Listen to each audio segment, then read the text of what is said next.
গোটা পরিবারের যদি সব কিছু যোগ করা হয়, সোনা, রূপো, অন্যান্য মণিমাণিক্য যা যা আছে সব মিলিয়ে ওই 52 লাখ টাকার মতো, মানে 2024 সাল অবধি। এই হিসেবটা একটু একটু বদলে যেতেই পারে, কারণ 2 বছর কেটে গেছে, কি রয়েছে আরো কি বেড়েছে এগুলো তো এখন জানা যাবে না।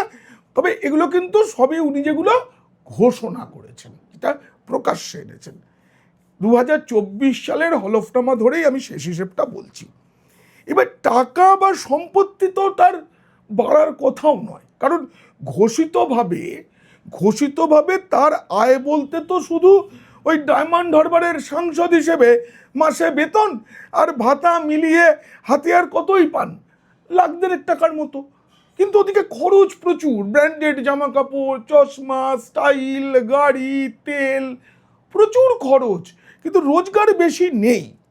এইবারে প্রশ্নটা হচ্ছে, এইভাবে যদি তার চলতে থাকে তাহলে আমরা কি করে বুঝবো যে আসলে তার কতটা সম্পত্তি নিজের আর কতটা ওনার সাজানো বাড়িটাই কি দখল করা।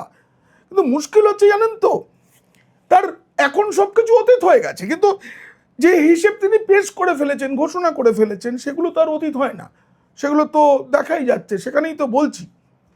এবার বিষয়টা হচ্ছে পিসি, দেখা গেল তিনি সব খুঁজেছেন, এখনো মুখ্যমন্ত্রী পদ থেকে ইস্তফা দেননি, ওটা চলে গেছে পদটা।